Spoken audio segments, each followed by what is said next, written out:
Let me tell you about Jonas. Jonas is 19 years old. He studies law in Munich. In his spare time, he likes to play soccer.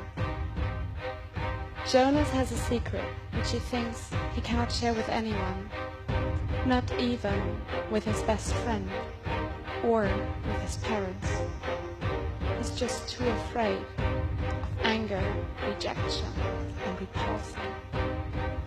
Jonas knows that he has to suppress his sexual drive for his entire life.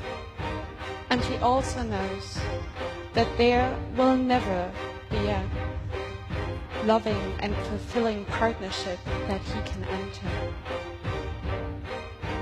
Because Jonas is a pedophile. He's only attracted to female children between the ages of 6 and 12 years. But since he's aware of the consequences for the children, he has never given in to his sexual drive. In the ICD-10, the International Classification System for illnesses, pedophilia is coded as the sexual preference for pre-adolescent children. It is listed under the sexual disorders. It occurs unrelated to socioeconomical status and unrelated to educational level. So generally speaking, anyone could be born a pedophile.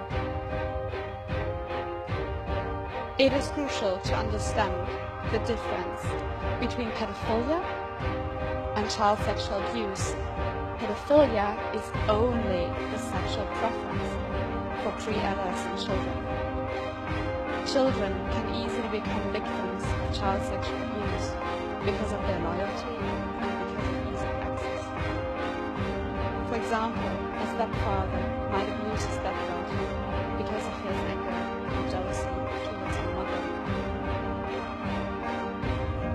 Not every pedophile abuses children, and not everyone who abuses children is a pedophile.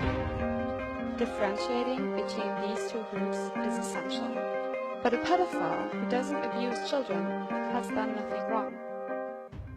According to current research, pedophilia is an unchangeable sexual orientation, just like, for example, heterosexuality. No one chooses to be a pedophile. We can make a difference for Jonas. We, as a society, can be there for him. At the moment, we live in a world that already excludes pedophiles because of the preference alone. Someone who's lonely and excluded from society has little to lose and is at much higher risk to commit a crime, like, for example, child sexual abuse. We can make Jonas feel that he stays a valuable member of our society, although he's a pedophile. Right now, most of us feel discomfort when we think about this scenario. And most of us feel discomfort when we think about pedophiles. But just like pedophiles, we are not responsible for our feelings. We do not choose them. But we are responsible for our actions. And we must make a decision.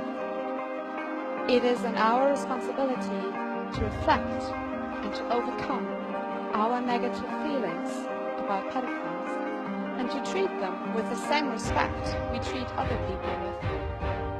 We should accept that pedophilia is a sexual preference, a thought, feeling, and not an act. We shouldn't increase the suffering of pedophiles by excluding them, by blaming and mocking them.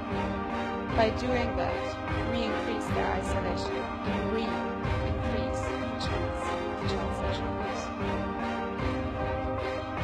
Only if they make themselves recognizable because they're not afraid of punishment, of anger, and rejection, can we better understand the causes of pedophilia and we can improve their treatment.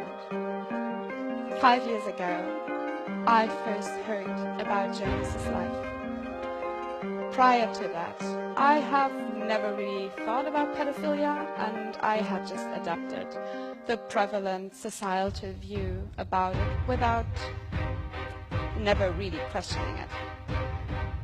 I felt anger and disgust about pedophiles.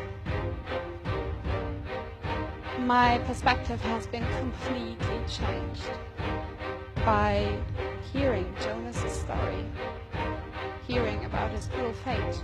I feel it as my responsibility to help others overcome and escape wrong stigmatization and to have a positive impact on our future society.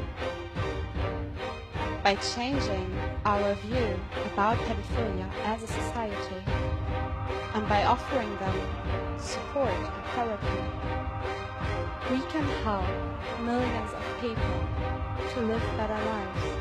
No one is responsible for their feelings.